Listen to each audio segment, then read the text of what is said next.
was just no options. There wasn't £12,000 in the bank for one attempt. And I fell to pieces. I completely fell to pieces. My husband fell to pieces.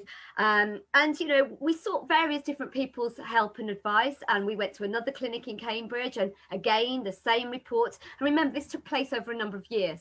So it wasn't just like a flash in the pan thing. This was a sustained problem, okay?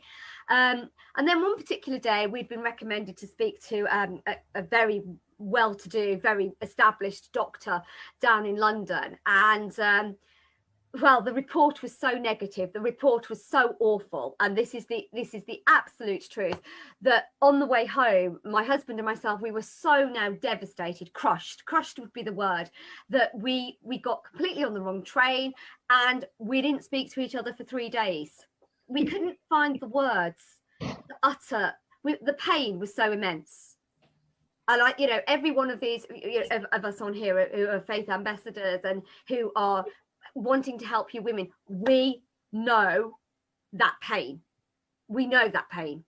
Anyway, I'm a school teacher, and I managed to rally myself up, and I managed to get in the car for work the next day. And you know, I was driving down to, it's quite a commute, so I was driving down to my school, and I cried out.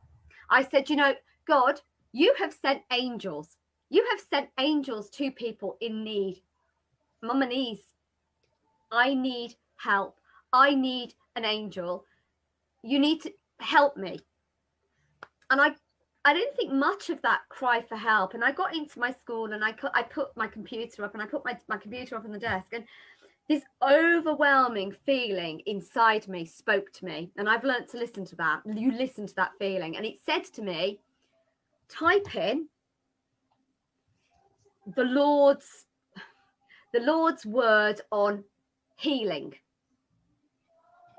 Typed it in, and up came pastor, not bishop. I looked at it, and I was like, yeah. And I thought, oh no, it can't be for me. And I know Bishop knows me. I had this conversation with her later. And I read through it, and I read through some of the testimonies, and I was like, well, it's all there. What, you know, it's all there. Well, I've got to get on with my day, and I've got to teach, and I've got a full teaching timetable that day. Anyway, I found the number, and I texted Pastor Veronica, and later in the day, she got in touch with me, and it was literally text exchange, okay, because I was at work, and it was difficult, and put in the post CDs, DVDs of Faith Clinic, books. And it was my starting point. Faith Clinic was the angel. Pastor Veronica, her books, and it's quite, you know, it's quite well used. There's an awful lot of markings on these pages, and that was the starting point. And that would be in November 2014. Eventually, April 2015, I started to go to a faith clinic. I went to the first faith clinic. Now, what was incredible in between then and now, go to Daddy, darling. What was incredible between now and then, well, between the November and the April, was I'd got a very good friend at work who was the head of 𝗪𝗿, who'd been looking for the fruit of the womb for 15, that's 15 years. And I was like with her each morning, with my book, going, come on, let's have a read. And we'd read it together. Jess got pregnant. My friend got pregnant. Now, at this point, the incredible thing is, Jess was not a Christian. Okay? Now,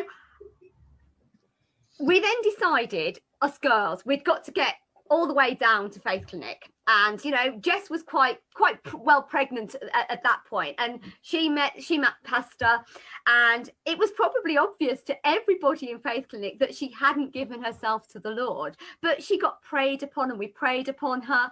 And this was an utter miracle. You know, that this was beyond, or, you know, 15 years she'd been seeking the fruit of the womb. I get one book, and I sit. Okay, darling. Thank you, darling. Go into the room a moment, darling. I'm talking. And the prayers had been working, and our understanding had been working.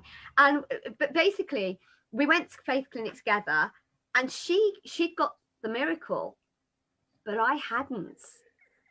And I felt awkward. I felt a little bit defeated, but at the same time, the stuff that was going on at Faith Clinic, it was turning everything on its head that I had ever believed.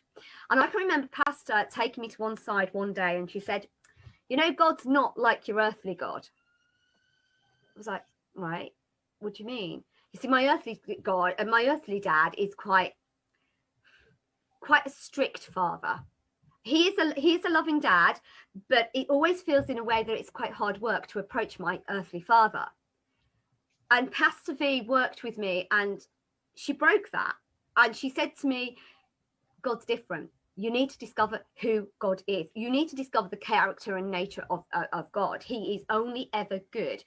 And I got to the point of realizing that God was running to me quicker with the babies than I was running to him with the babies. He wanted me to have the babies more than I could even, and I wanted the babies. I was crying on my knees. I was on the floor. I wanted these babies so massively, but he wanted me to have the babies. And once I realized that I'm his little girl, that I'm his everything, I'm going to get upset, but he loves me with such a pure love, with it's not conditional, that I don't have to beg.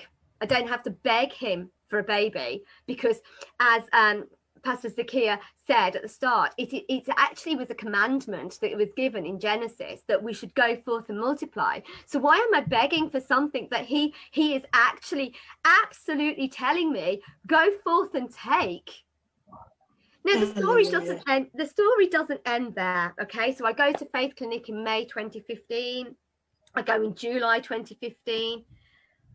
By October 2015, there's a shift in me. I'm not anxious.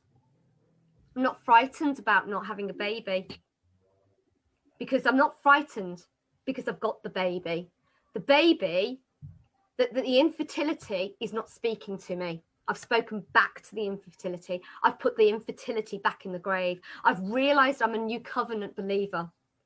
And I've realized that by his stripes, I'm healed.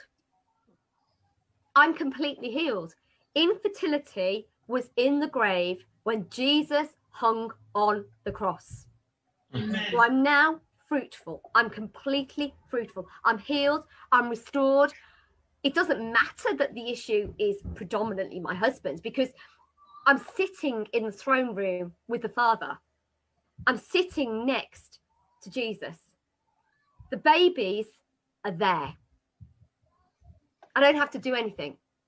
I just have to sit. I don't have to do anything. November that year, 2015, I was pregnant. Literally, I left the Faith Clinic on the October one, just knowing it was completely done. Just knowing it was done. I came home that evening to my husband, and he said, oh, you know, how was it? And I just went, it's done. It's done. Now, obviously, we had marital relationships, obviously, and you know, but there was no pressure on that, because I didn't have to do anything. I didn't have to produce this work. You know, it's like the 5 loaves and the 2 fish. I can never get which way around it is. The food was provided. God did the miracle. God did the miracle. So you don't have to do anything. I mean, he's done everything for us. So the following August, I had the most beautiful little boy, Peter. Okay. And he is that was the little lad coming in just a moment ago with the walkie-talkie saying he's found them, which is fantastic. We'll be on those later. But it didn't stop there. And I got pregnant very quickly again, I think maybe 8 months, 9 months after that. And I had the most beautiful little girl, Florence Veronica, who was born at the Christmas. And again, there's a lot to talk through about that, what the hospital said, and what God did was just, I mean, you can see it in my face. It was wonderful. Absolutely wonderful. And then it didn't stop there. So she was born Christmas 2017. And then, praise God, my little boy, Alexander, was born Christmas 2019. And again, the hospital he's got Downs, he's got this, he's got an incomplete stomach. His stomach never fills with fluid on the scan. We've got to get the surgical team in immediately from Addenbrooke's, which is the massive Cambridge University hospital near where I live. They're going to have to. He's going to be taken off. He's going to have to go here, there, and everywhere. And cutting a long story short,